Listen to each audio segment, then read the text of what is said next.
যেতিয়া এখন কলেজত ইণ্টাৰভিউ হ'ব বৰাক উপত্যকাৰ ষ্টুডেণ্টছৰ লং ডিমাণ্ড আছিল যে 3rd গ্ৰেড 4th গ্ৰেড আমাৰ ষ্টুডেণ্টে পাওক গভৰ্ণমেণ্ট অৰ্ডাৰ আমি দিব নোৱাৰোঁ কিন্তু যেতিয়া আমি কৈছোঁ প্ৰফিচিয়েঞ্চি ইজ লোকেল লেংগুৱেজ তাৰে ষ্টুডেণ্টে পাব যেতিয়া আমি কৈছোঁ যে প্ৰফিচিয়েঞ্চি ইজ লোকেল লেংগুৱেজ কোকৰাঝাৰত বড়ো আৰু অসমীয়া জানা ল'ৰা ছোৱালীয়ে পাব ৰাভা হাছাঙত ৰাভা জানা ভাষা জানা ল'ৰাজনকো আমি কনচিডাৰ কৰিব পাৰোঁ ৰাতিপুৱাই হুলস্থুল হৈ গ'ল যে গভৰ্ণমেণ্টে PRC উঠাই দিলে কিন্তু PRCৰ জাগাত যে গভৰ্ণমেণ্টে হাইয়েষ্ট লেভেল অফ সেফগাৰ্ড আনিলে সেই কথাটো কিন্তু কতো উল্লেখ নহয় কিন্তু আমি জানো যে এইখন গভৰ্ণমেণ্টে অসমৰ মানুহৰ স্বাৰ্থতে কাম কৰিব যেতিয়া কলেজৰ প্ৰফেচাৰ এপইণ্টমেণ্ট হয় PRCৰ কথা কোৱাৰ কাৰণে দুই এখন কোৰ্টত আমাক ক'লে যে তোমালোকে PRC ইনচিষ্ট কৰিব নোৱাৰা উই লষ্ট দ্য কেছ আৰু আমি কলেজৰ ফেকাল্টিত আমি বাহিৰৰ মানুহক এপইণ্টমেণ্ট দিবলগীয়া হ'ল বিকজ অফ হাই কোৰ্ট এতিয়া আমি কৈছোঁ যে নহয় কলেজৰ প্ৰফেচাৰ এপইণ্টমেণ্ট কৰাৰ আগতে প্ৰফিচিয়েঞ্চি অফ লোকেল লেংগুৱেজ তাৰমানে শুৱালকুছিত যদি চাকৰি কৰিব খোজে অসমীয়া জানিব লাগিব অসমীয়াৰ পেপাৰ এখন আপোনালোকে 15 মিনিটৰ প্ৰথম কৰাই ল'ব তেতিয়া উৰিষ্যা বা বিহাৰৰ পৰা অহা ষ্টুডেণ্টজনে কেনেকৈ অসমীয়াত লিখিব So, যিসকলে নিজক জাতীয়তাবাদী বুলি ভাবে আমি তাতকৈ বেছি জাতীয়তাবাদী we go to the next level কাৰণ PRC বুলি ক'লে বঙালী কথা কোৱা মানুহ এজনো PRC হিন্দী ভাষী কোৱা মানুহ এজনো PRC কিন্তু যেতিয়া লোকেল লেংগুৱেজ বুলি ক'ব it is a very hard definition যেটো কলেজৰ মেনেজিং কমিটিয়ে ঠিক কৰিব what is the local language of my college area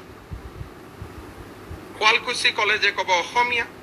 Hojai কলেজে ক'ব আসামী ষ্ট্ৰোক বেংগলী হাইলাকান্দিয়ে ক'ব বেংগলী ষ্ট্ৰোক হিন্দী শিলচৰত ক'ব বেংগলী প্লাছ ষ্ট্ৰোক হিন্দী কোকৰাঝাৰত ক'ব বেংগলী ষ্ট্ৰোক বড়ো সব PRC তো আৰ্মিত কাম কৰি থকা মানুহ জানো ইয়াত PRC পাব যদি 3 বছৰ থাকে ডক্টৰ মনমোহন সিংও ইয়াত PRC পাইছিল যদিও অসমত এদিনো থকা নাই because PRC is a legal document but when you spoke about a local language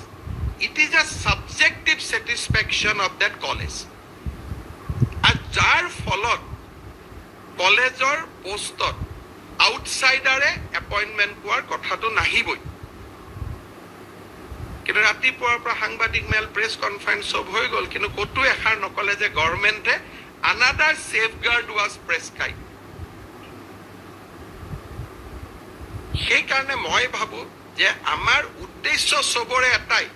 college বিলাক ভাল হোক কাৰণ মই ইয়াত এই অৰ্ডাৰটো দিওঁতে I am not in two mind উৰিষ্যাৰ পৰা অহা প্ৰফেচাৰ এজনে বিবৰা কলেজত কেনেকৈ চাকৰি কৰিব এণ্ড ভাইসা ভাৰ্চি অসমৰ প্ৰফেচাৰ এজনে উৰিষ্যাত গৈ চাকৰি কৰিব নোৱাৰে যদি ষ্টুডেণ্টৰ লগত কমিউনিকেট কৰিব নোৱাৰে ইন দ্য লোকেল লেংগুৱেজ তে কলেজত চাকৰি কৰিটো লাভ নাই in that point we can win আমি কোৰ্টত গলে আমি উইন কৰিব পাৰো যে যদি ল্যাঙ্গুৱেজ না জানে পঢ়াব কেনে সেই কাৰণে গভৰ্ণমেণ্টৰ প্ৰত্যেকখনে এই অৰ্ডাৰটো হয়তো আপোনালোকৰ বহুতৰ চকুটো পৰা নাই সেই কাৰণে DPI খুদি আছে কি কৰিম DPI উত্তৰ দিবলগীয়া হৈছে কিন্তু আপোনালোকে এই অৰ্ডাৰখন যদি পঢ়ি চালেহেতেন যে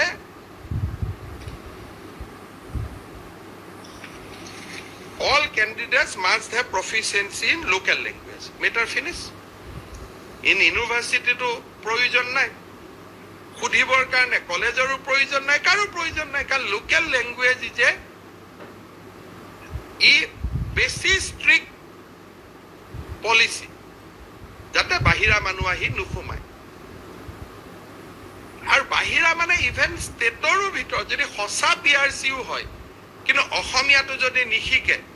বহুত আমাৰ মাজতো লৰা ছোৱালী আছে অসমীয়া মানুহৰ লৰা ছোৱালী কিন্তু অসমীয়া ক'ব নাজানে হি ইজ অলসো আউট মোৰ লৰা সাপোজ বাহিৰত পঢ়িছে অসমীয়া ক'ব নাজানে আজি ডেফিনেটলি মোৰ লৰাজনে ভালকৈ অসমীয়া লিখিব নোৱাৰে হি ষ্টাডিড আউটসাইড ই যদি কলেজৰ প্ৰফেসৰ পোষ্টত এপ্লাই কৰে he is also not eligible because he doesn't have proficiency in the local language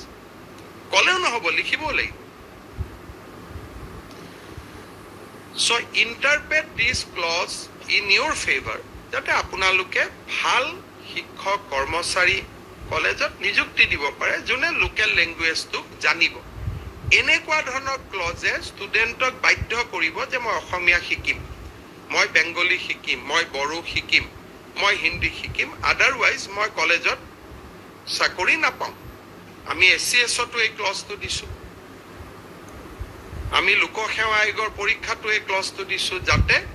লোকসেৱা আয়োগতো আমি লোকেল লেংগুৱেজ জানা কেণ্ডিডেটহে আমি পাব পাৰোঁ।